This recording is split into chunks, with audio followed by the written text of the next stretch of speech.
died. But they have built up through the scholastic process a picture of the history of human civilization, which, if you study the Vedic view, then, thank you, mostly you would have to conclude that that history is completely fallacious. And Krishna mentions in the Bhagavad Gita, in a couple of places, that avajananti mam mudha manusham tanam ashritam param bhavam ajanato mama bhuta maheshwaram. He says that fools deride me when I descend in the human form, thinking me to be an ordinary man, because they do not know my param bhavam, my supreme nature, my transcendental spiritual nature as the Supreme Personality of Godhead, and my dominion and control over the cosmos and the material energy. So, therefore, modern scholarship would say Krishna is a mythological warrior prince who may or may not have existed. So, avajananti mam mudha. Mudha means fools. They deride the Supreme Personality of Godhead.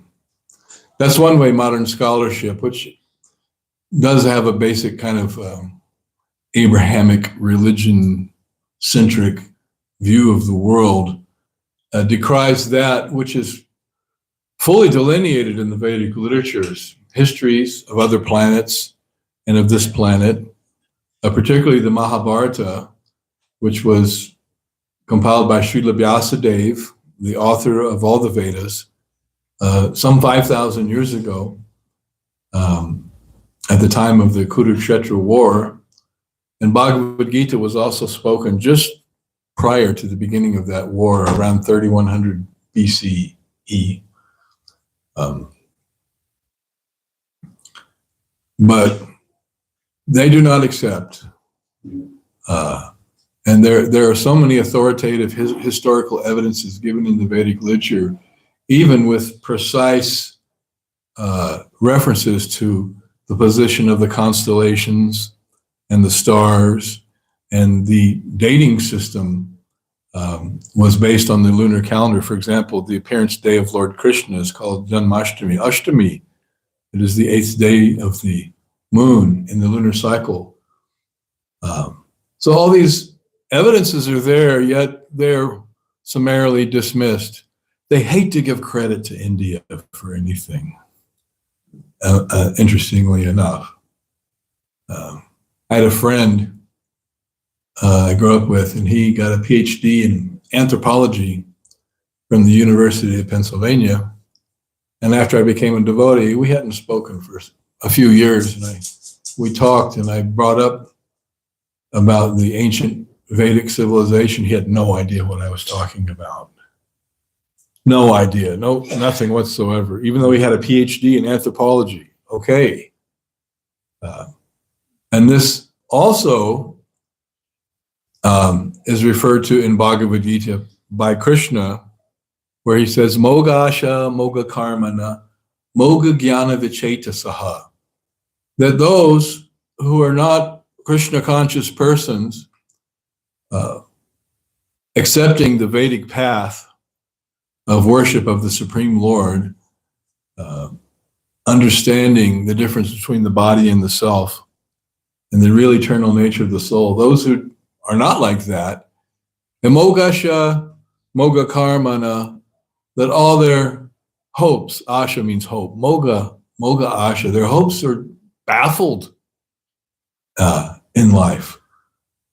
Moga karmano, all their good work, it comes to naught. Moga jnana vichetasaha, their culture of knowledge, so-called knowledge, is actually completely defeated because of their not understanding and accepting the Supreme Personality of Godhead and the Vedic way of life. The Vedic way of life means to be a devotee of the Supreme Personality of Godhead, to be a devotee of Krishna. As Krishna says very clearly in Bhagavad Gita, Manmana bhava mad bhakto. Manmana, think of me, bhava mad bhakto, become my devotee. It's not exactly a polite request, but Krishna is telling Bhava mad bhakto, you become my devotee. Madhyaji mam namaskaru. Worship me and offer your obeisances to me. It's very clear. So this is an instruction for the human society. And so Bhagavad Gita is a very vital and essential Vedic literature. Amongst the Vedas, there is the mystical Upanishads, of which there are 108 principal Upanishads. And they are considered the essence of a mystical realization of the nature of God and the self. So it's so important to this that it is called Gita Upanishad. It is the Gita, that which is spoken or sung by Krishna, but it is also Upanishad. It is very deep philosophical and mystical knowledge, which benefits the soul.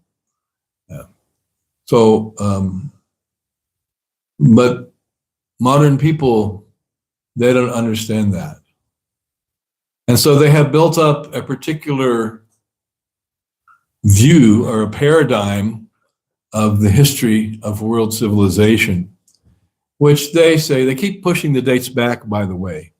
Since I've been interested in this subject matter over the last about 50 years, the dates for human society have been pushed back. Used to be 4,000 BC, 5,000 BC, 8,000 BC, 10,000 BC, 12,000 BC. They keep going back and they're finding different ruins that are quite old.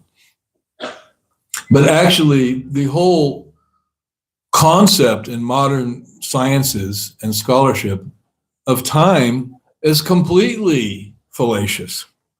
It's all based on the Judeo-Christian point of view that time is a linear construct from the beginning, from the creation to ad infinitum, and that is only linear. But the Vedic version is completely a different point of view.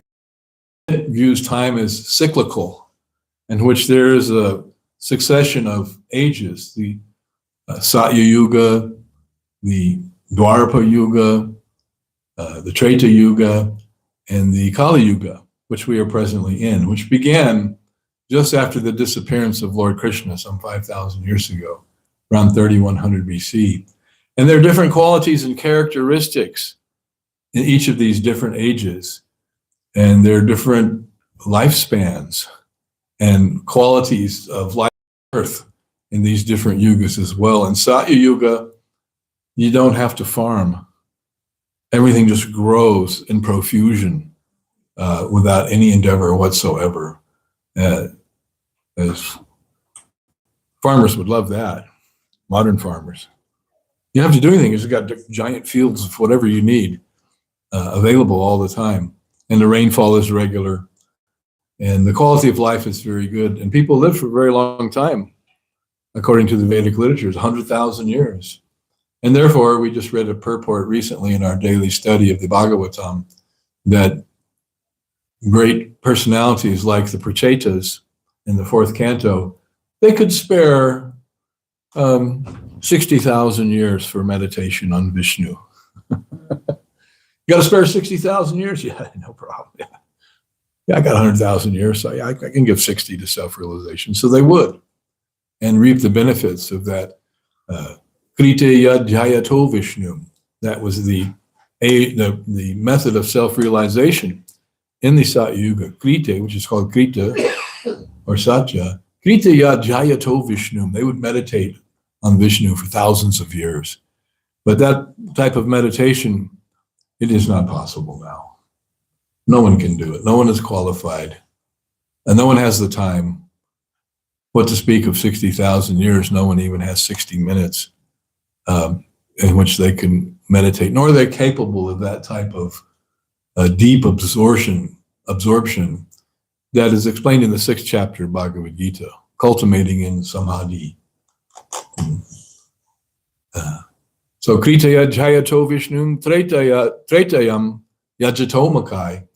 In the Treta Yuga, the process was performing sacrifices. Not like a little sacrifice, like a little thing this big, but giant fire sacrifices with tons of grains and ghee and profusion of gold and silver and other precious things. No one can afford to do that now. Everyone's too broke.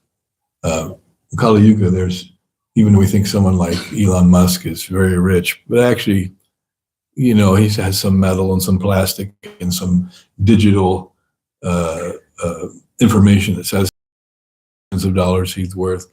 But really, he doesn't have the depth of spirituality or knowledge, which is a mark of true opulence and advancement in human society. And for centuries, everyone in the Western world knew that India was the land of riches, the land of jewelry, jewels, gold, precious stones, opulent living. And that is the history of Indian civilization. Therefore, the West was always looking for a shortcut to go to India. Why? For exploitation. What are the crown jewels in the British Museum? They're all stolen from the temples in India, from the deities in India. Just like we have our deities here on the altar. So traditionally in India, all the deities have very opulent storehouses of jewels and different things they use in the deity worship to decorate the deities. And the British plundered those things, stole them, and took them back to London and said, these are the crown jewels. These belong to the Queen. God save the Queen. There are a bunch of thieves and thugs and ruffians simply stealing and plundering and then claiming these are our jewels. Yes. So there's a big distinction between the Vedic historical accounts of civilization. And it is mentioned in the 2nd canto of the Srimad Bhagavatam. There's one very wonderful verse.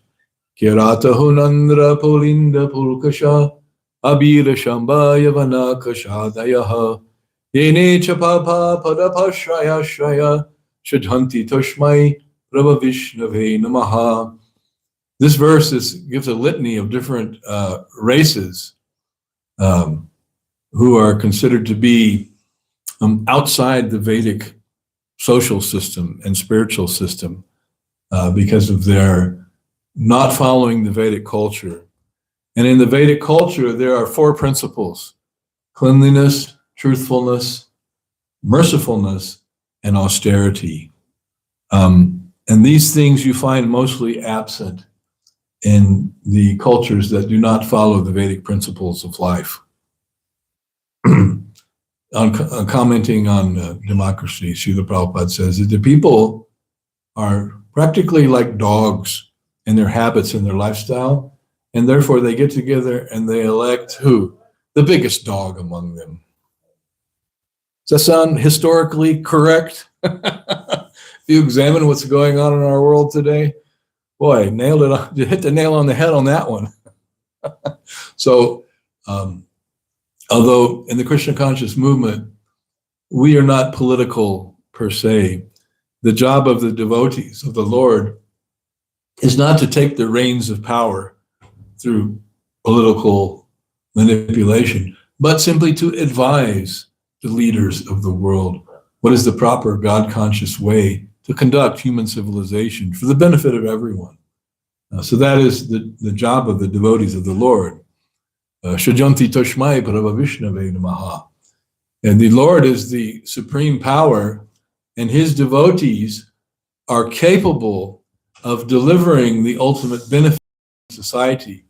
And in the purport to that verse, Srila Prabhupada explains this, that the devotees should be not interested in capturing power, getting hands on the reins and controlling things, but in an advisory capacity. What is the ultimate welfare of human society, which is to become a devotee and follow the orders of the Lord as they were given in the Bhagavad Gita and the Srimad Bhagavatam, and all the other vast range of Vedic literatures. So this verse mentions the Kiratas, the Huns, the province of Andhra, which is still existing in India, the Yavanas, the Kashas. You heard of the Cossacks? That's the Kashas. The Yavanas are the Turks. It was predicted in the Bhagavad Gita that later they would conquer India, which they did in the Middle Ages. Therefore, you had this big Muslim influence in India that was not there in Vedic times. And that Muslim influence is you find mostly absent in the south. It was further away. From, the invasions came from the north. But this Muslim influence was from the Yavanas, the Turks. Now, modern anthropologists and historians basically pinpoint the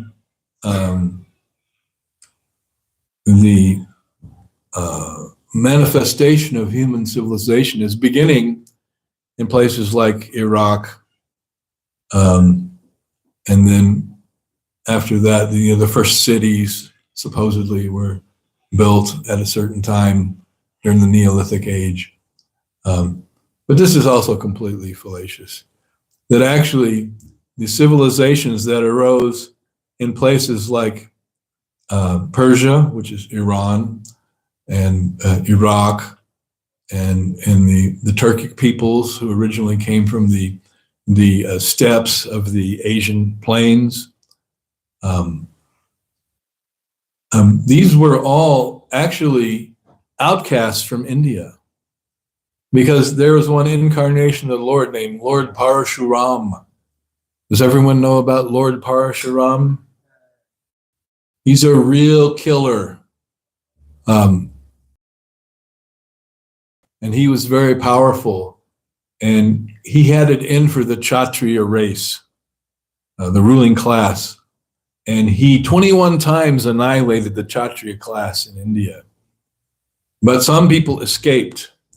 And those escapee Kshatriyas became the founders of what modern scholars consider to be civilization, along with the taming of horses and the growing of grains and coming together in communities and buildings of stone or mud brick. But these great civilizations, like Cyrus the Great of Persia, who was defeated by the Mongols of the steppe people of Central Asia, who were great warriors and expert horsemen. They're mentioned also. They're one of the tribal names that are mentioned in this verse from the Bhagavatam. And these are further elaborated on also in the Mahabharata. And in the purport to that verse, Prabhupada explains extensively about which groups came from where. And then you had, Alexander the Great from Macedonia, and the whole Greek civilization, and then the whole Turkic civilization, which is a great civilization, culminating in the Ottoman Empire, which was considered to be one of the best well-managed and good places to live empires in modern history. And then, aside from the Vedas explaining that these different civilizations all came from these fallen or chased out Kshatriyas, who they survived the axe of Lord Parshuram. They got the heck out of Dodge because they did not want that axe to separate their head from the rest of their body. So, and they established these great early civilizations in human history. But before that, there were these great civilization in ancient India that goes back millions and millions and millions of years, which is completely not accepted by scholarship. Lord Ramachandra appeared, 1.5 million years ago in India and fought a great battle with Ravana in Lanka, which is now known as Sri Lanka. Under the British, it was called traditional name, Sri Lanka. Now, that was millions ago. There are so many histories that are there, but it is mythology. It used to be that the scholars, the European scholars, would decry the Indian civilization. Why? Because it was not Christian. And that was the arguments of people like Sir William Jones and others in the 18th and 19th centuries who studied the Vedas. Oh, heathens. They are crazy. They don't know anything. They have all these different rituals and rules, and they're uncivilized. But actually, the Vedic civilization was so superior to what the British had to offer. Although the British were able to build the trains in India, that's a big thing, and also introduce their system of education and bureaucracy, which they still follow today in India, which some described as a Byzantine bureaucracy. The only way it works is if you pay the bribes. Otherwise, it's impossible to navigate and negotiate. Anyone has experience of that? Any of you from India? He knows. That's the way it is. That's the way that's the rules on the ground. So it was pointed out by one scholar in our movement, a devotee named Sri Nandana Das, who has written about 50 books. He's done extensive research on the history of religion in the world. And he points out that before you had the Abrahamic religions of Judaism, Christianity, and Islam, there was, in the Middle East, there was Zoroastrianism, which he characterizes as a reactionary religion to counter the Vedic religion of worshiping the Supreme Lord. And in the Vedas also, some people worship the demigods for power and elevation and good karma. And they perform sacrifices for the demigods. So in reaction to this, they came up in Persia, these fallen Kshatriyas, with this Zoroastrianism, which was the sort of antithesis of the Vedic religion of worshiping the Supreme Lord. And they instead worship these demons, these anti-demigod beings, etc. It's a very interesting history. And from Zoroastrianism arose Judaism in that same part of the world. Then from Judaism came Christianity, right? We all know this. This is the modern understanding. And then from Christianity came Islam. So these are all called the Abrahamic religions because they had as their founder the biblical personality Abraham. So when Moses led the Jews out of Egypt, then the question arises, well, the Jews were slaves in Egypt and were building the pyramids for Pharaoh and all that, like that movie, The Ten Commandments. Yul Brynner, one of my favorite shaven-headed characters in Hollywood. So it shall be written, so it shall be done. Moses, he was, they grew up as brothers in the palace, and then Moses discovered he was actually a Jew, and he wanted to free his people. Let my people go, he said. So where did those Jews come from? They obviously weren't native Egyptians. And that whole Egyptian civilization of the Pharaoh kings, they were also fallen Kshatriyas from India, originally, who had escaped the axe of Lord Parshuram, which was a long time before that. So then who were the Jews? Where did they come from? Well, some scholars have put forward, Vedic scholars have put forward the theory that these were actually a class from India, a class of Shudras from India who migrated westward and then were captured and enslaved by the Egyptians. And then Moses liberated the Jewish people. They went across the desert and then they founded Israel, and we all know that stuff, right? So apparently they were from India also. And they were very expert at different things. Great merchants, great goldsmiths, very talented intellectuals also. So they're still existing today. So according to the analysis of Sri Nandanandana, which is a brilliant piece of historical research and work, all religions were an antithetical response to the true Vedic religion. And then they gradually grew up and developed their own scriptures and their own set of tenets and principles. But in Vedic terms, what they have accepted as religion, and in many cases, is irreligion. Although the core principles are there in all the religions of the world. And this is also mentioned in the Bhagavad Gita, where Krishna says that those who reject the Supreme Personality of Godhead, the Asuras, they think that religion, when they see religion, they think, oh, that is irreligion. Any devotee that's ever gone out preaching knows. They say, you are the devil.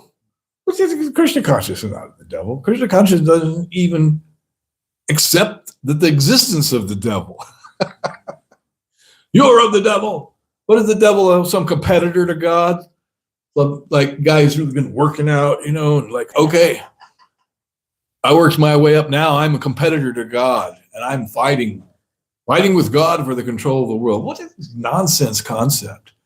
Where did that come from? This is coming from Zoroastrianism, this whole devil thing. And they worship God like he's some kind of powerful demigod, and sometimes God and Satan, they have their conflicts, and Satan is controlling the world and all. This is foolishness. It's just a foolish concept. But that was carried forth into Judaism, Christianity, and Islam. So, according to Bhagavad Gita, whatever that they see religion, they think, oh, that's irreligion. And when irreligion, the principles of irreligion are discussed, they think, that is religion. Lust, anger, greed, madness, illusion, and envy, that is the religion. What is the prominent religion in the modern world? Sense gratification. It's plain and simple. This religion, that religion, this religion, that religion, all the different religions, what are they all interested in? Sense gratification. That's all. Griha dharma, trying to satisfy the senses and enjoying life as if I were this body. I am this body, and everything in relation to this body is for my sense gratification. And that is modern religion, sense gratification. And they all do the same thing: meat eating, intoxication, illicit sex, and gambling, which are the antithetical principles to cleanliness, truthfulness, mercifulness, and austerity, which is the true Vedic path, the true religious path of the world. So if you want to know the truth of religion, dharmasya tattvam nihitam guhayam mahajano yenagatasa panta. You have to follow in the footsteps of the great authorities, the Vedic authorities, like Lord Brahma, Narada Muni, the great that are mentioned in the Vedic literatures, like Vyasadeva and Asita, and the true path of religion, which is hidden within the heart of the great devotees of the Lord, but is available in the Vedic literature.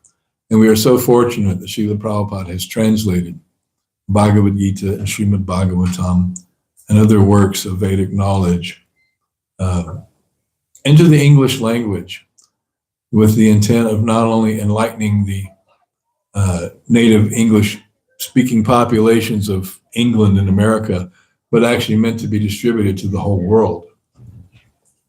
From the English language, his books have been translated into a myriad of dozens of languages, including Arabic and Chinese and other languages where those concepts were never available. So he has the key to Vedic knowledge, and he has taken that key and unlocked the secrets of the Vedas and given it to the modern world. It is a great wonder. And we are also fortunate to be taking part in the Krishna consciousness movement simply because of Srila Prabhupada. Of course, he's backed up by the whole disciplic succession, beginning from Brahma, Narada, Vyasadeva, Madhvacharya, Lord Chaitanya Mahaprabhu, and in the modern age, Bhakti Vinod Thakur, Srila Bhakti Siddhanta Saraswati, and then finally down to Srila Prabhupada himself, a great empowered preacher of religion, and he has reestablished religion in the modern world, which is a place that is basically devoid of religion and truth. All right, so we'll stop here. Thank you all very much. Anyone here for the first time? No. Okay. There's one. Raise your hand. Just raising her hand. Okay, the devotee is coming to give you Bhagavad Gita. Bhagavad Gita as it is, for your ultimate enlightenment. All right, so now we'll go on to the chanting of the holy names, which is the religious practice prescribed for this age, Kali Yuga. And we thank you all for your kind attention. Thank you. Srila Prabhupada ki jai.